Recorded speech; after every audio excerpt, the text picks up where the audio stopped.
dan gaji tahun pertama itu sekitar 2.000 euro. Wow, 2.000 euro. Uh, Ya halo teman-teman, jumpa lagi dengan saya Syahril Siregar. Pada kali pertemuan ini, pada video ini kita akan bincang-bincang sedikit nih. Temanya Oda.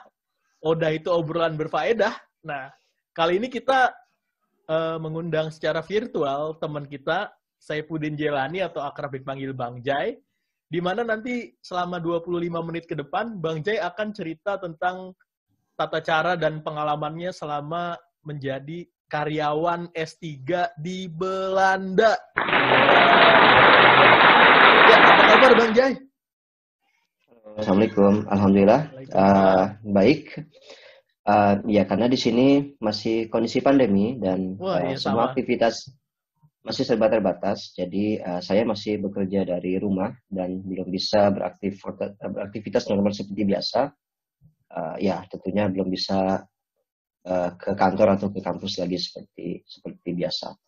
Jadi semua relatif masih terbatas dan semua pekerjaan dikerjakan masih dari rumah. Ya, untuk teman-teman yang belum kenal, ya kita izinkan nih Bang Jailani untuk memperkenalkan diri. Siapa sih beliau ini? Ya, silakan Bang Jai.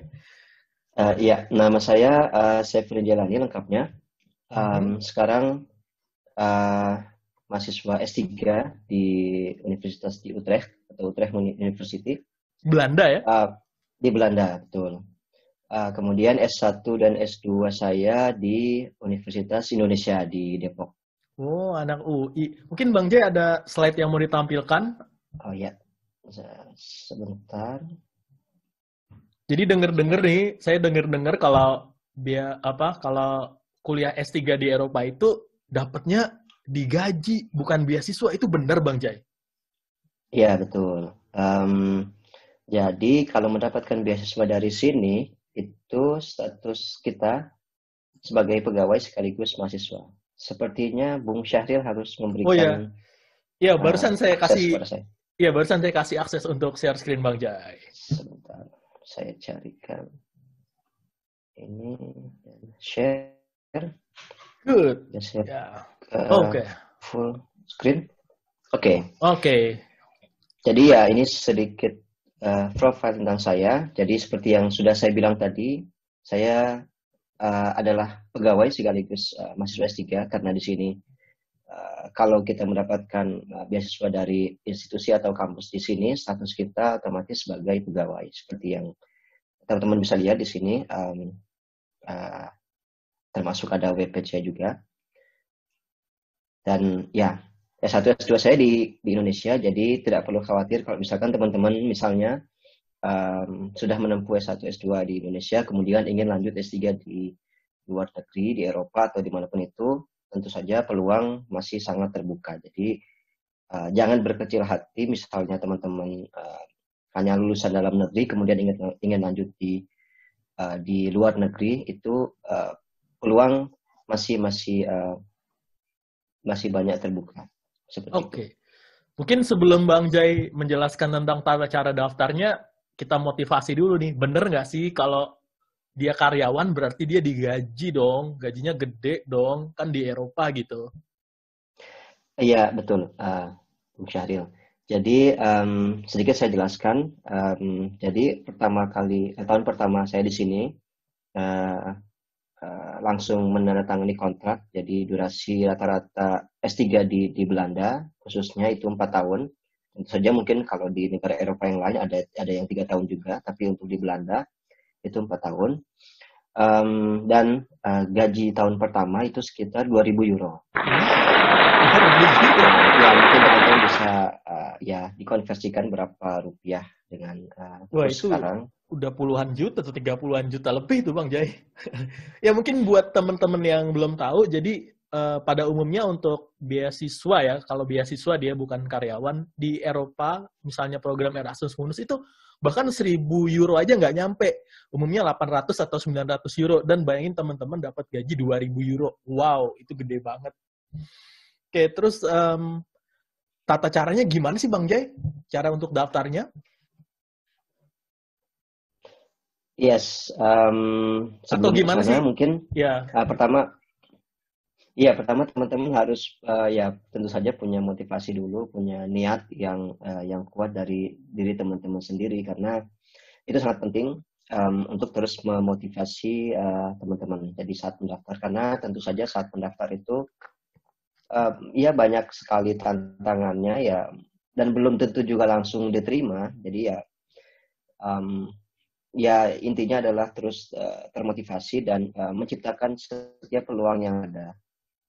Kemudian untuk cara mendaftarnya sendiri, jadi kalau di Eropa itu setiap posisi S3 um, mereka pasti akan pasang iklan atau pasang pengumuman seperti itu di website institusi mereka.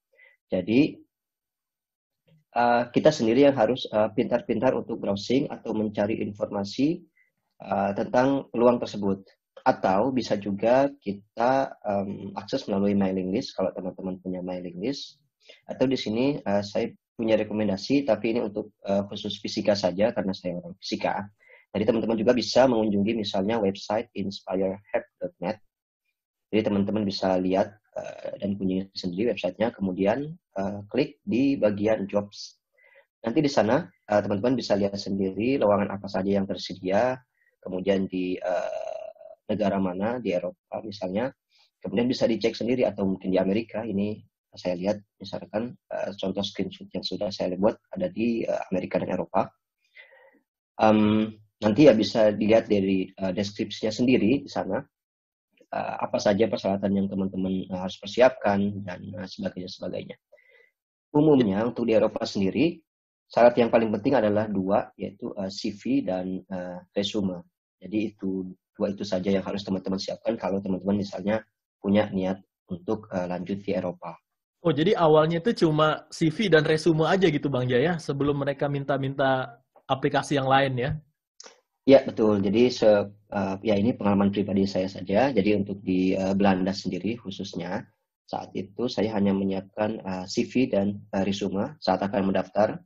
Kemudian kalau misalkan mereka tertarik, mereka akan membalas email kita dan tentu saja melakukan proses selanjutnya. Ya ini misalnya mereka meminta kita untuk menyiapkan presentasi atau slide ya katakanlah 10-15 menit.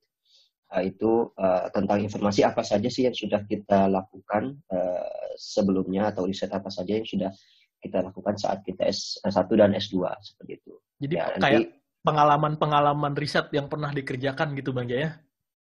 Iya, betul. Jadi ketika mereka tertarik dengan CV kita, tentu saja ya ini juga hal yang penting. Jadi mungkin nanti Bung Syahril bisa mengundang pembicara yang lebih kompeten masalah CV ini.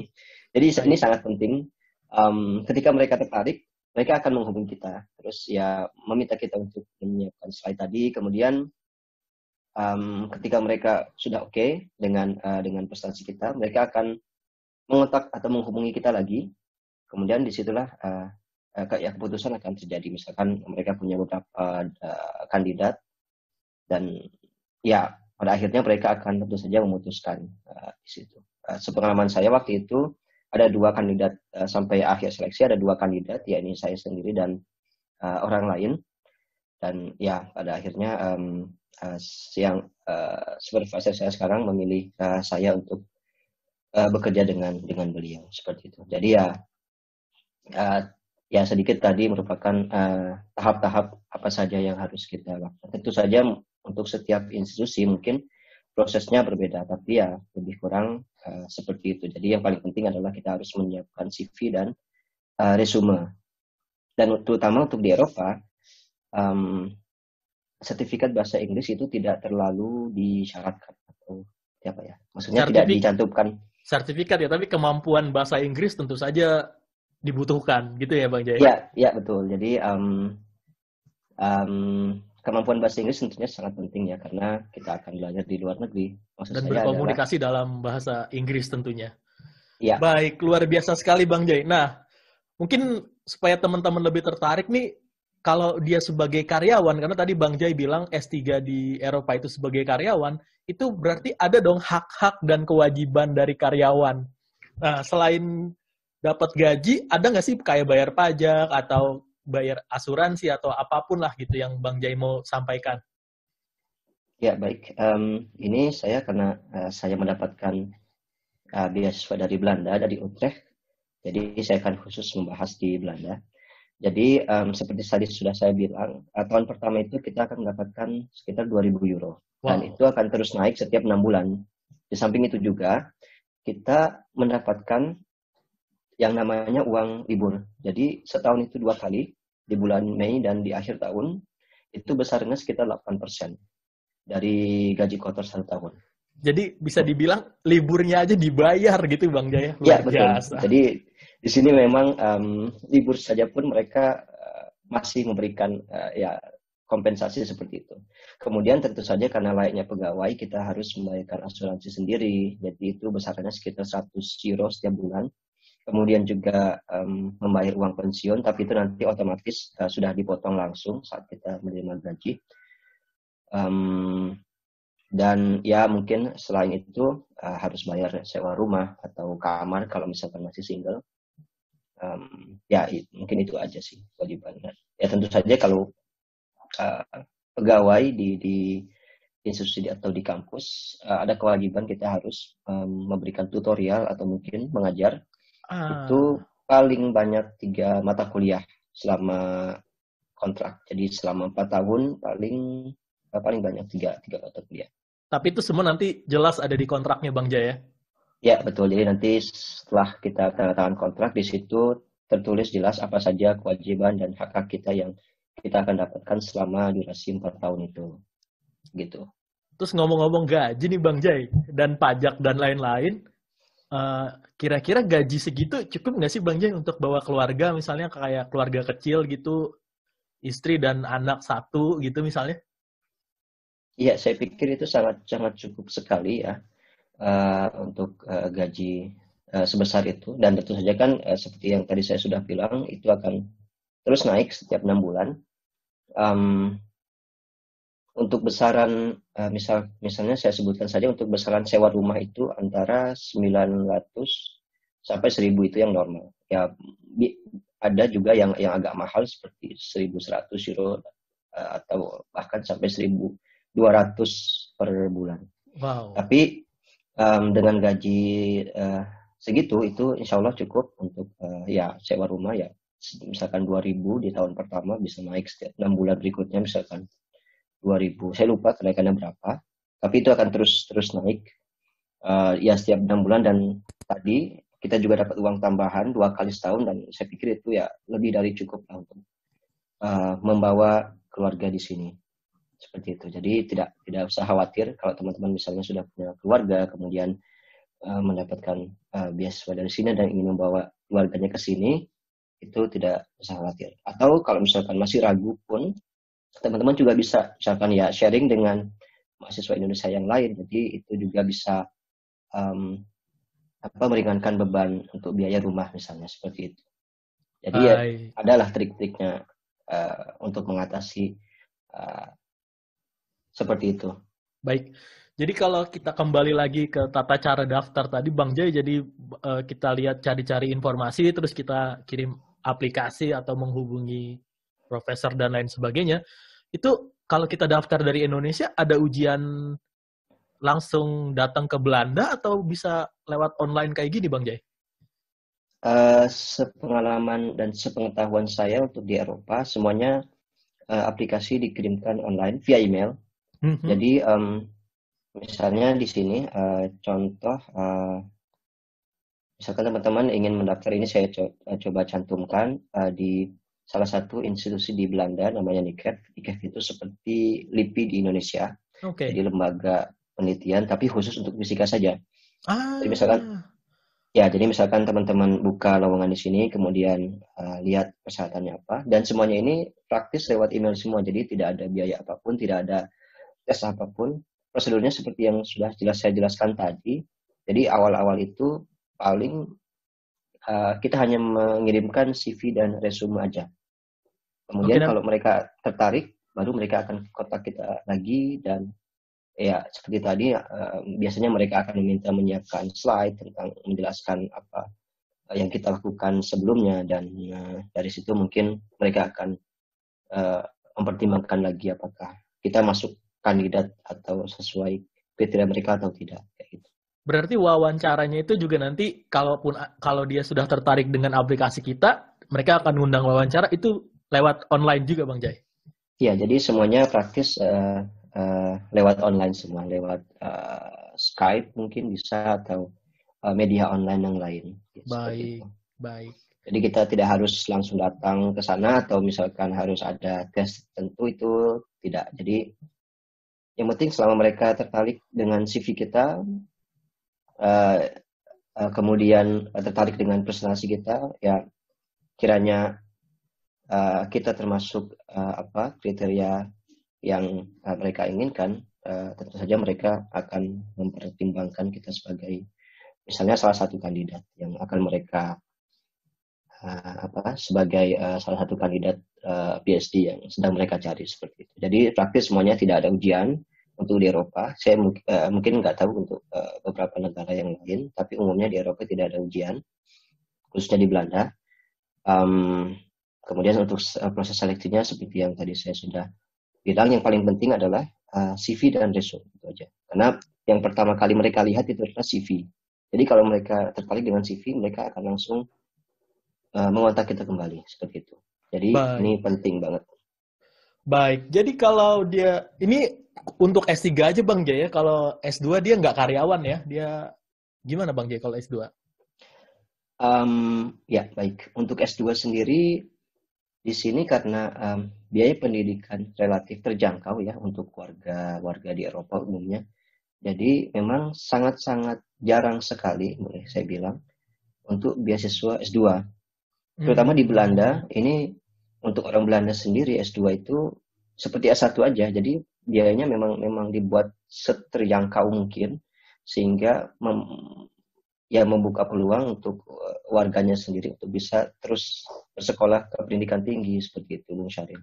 Jadi memang tidak umum beasiswa S2 di Eropa itu tidak umum lah. Seperti itu karena memang sudah terjangkau. Menarik biayanya sekali.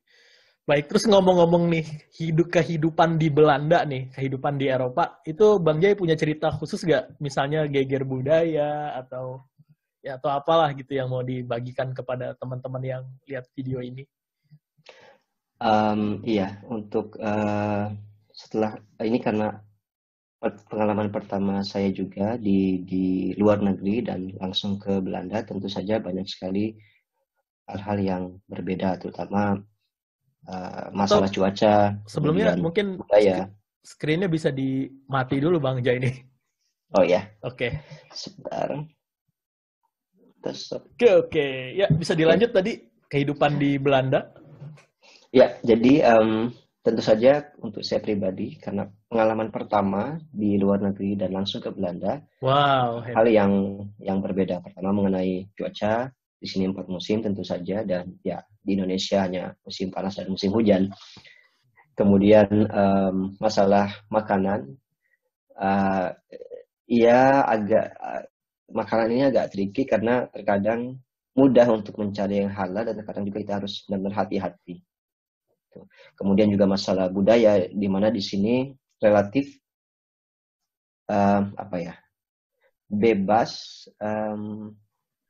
tetapi kita pun sebetulnya bisa menjalankan keyakinan kita sendiri.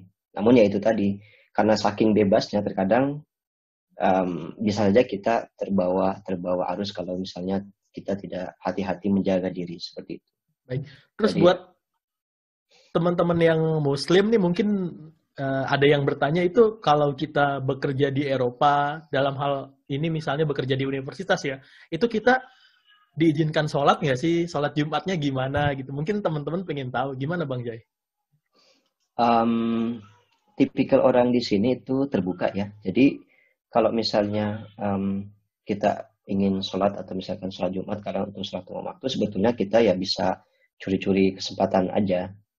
Gitu. Jadi kita sendiri yang memang harus memanage dan pintar-pintar kita untuk mencuri waktu untuk sholat 5 waktu. Tapi untuk sholat Jumat misalnya, ya kita terbuka aja kalau misalkan di hari Jumat dan pas di waktu sholat Jumat ada meeting, kita bilang saja langsung terbuka ke supervisor atau ke pembimbing. Kalau di saat itu saya tidak bisa, saya ada sholat segala macam. Jadi memang di sini orang-orang di sini relatif terbuka, jadi mereka ya welcome aja selama kita berbicara apa adanya seperti itu. Mereka pasti mengerti. Baik, terakhir nih Bang Jai, punya pesan nggak buat teman-teman yang nonton yang ingin daftar ke Belanda? Soalnya kita tahu kan kalau namanya kita daftar ke luar negeri, ya ada banyak gagalnya atau gimana. Mungkin Bang Jai punya wejangan lah gitu buat kita junior-junior yang mau daftar nih. Iya, apa ya? Sebetulnya yang paling penting adalah motivasi diri teman-teman sendiri ya. Kemudian tentu saja dukungan dari orang-orang terdekat. Karena ya tentu saja banyak sekali rintangan dan terkadang belum tentu juga aplikasi kita itu langsung diterima gitu. Jadi memang pertama harus sabar, terus motivasi ini sangat penting. Jadi walaupun misalnya pertama kali daftar atau 2 kali atau 3 kali masih belum dapat juga, ya itu terus dicoba. Jadi coba ciptakan peluang sekecil apapun itu, karena ya kita nggak pernah tahu gitu kapan peluang itu datang. Kalau tidak diciptakan ya kita nggak akan pernah tahu. Jadi itu penting, menciptakan peluang walaupun sekecil apapun itu, ya kita coba terus, meskipun misalnya beberapa kali gagal, terus ya kita coba perbaiki CV, resume dan lain-lain. Misalnya cara kita presentasi, cara kita membuat CV atau resume seperti itu. Jadi ya terus menciptakan peluang walaupun itu kecil. Karena saya pribadi ya sudah sering sekali ditolak seperti itu, dan ya hampir ini merupakan di Utrecht ini adalah aplikasi saya terakhir. Sebetulnya kalau ini nggak dapat ya niatan saya sudah lelah lah istilahnya, sudah lelah, terus ya, ingin bekerja aja seperti itu. Tapi ya alhamdulillah takdir berkata lain, ya peluang itu datang, ya akhirnya ya seperti ya teman-teman tahu sendiri, ya saya di sini sekarang. Baik, luar biasa sekali ya. Terima kasih Bang Jai udah berbagi ke kita nih tentang kehidupan dan tata cara daftar untuk menjadi karyawan S3 di Belanda. Ya, terus teman-teman juga jangan takut untuk daftar, karena seperti yang Bang Jai bilang tadi, ya kita ciptakan peluangnya gitu Bang Jai ya. Oke. Iya, betul. Baik, mungkin itu aja odah kita kali ini, obrolan berfaedah. Jangan lupa like dan subscribe video ini. Kurang lebihnya mohon maaf. Semoga perbincangan kita ini bermanfaat, dan wassalamualaikum warahmatullahi wabarakatuh.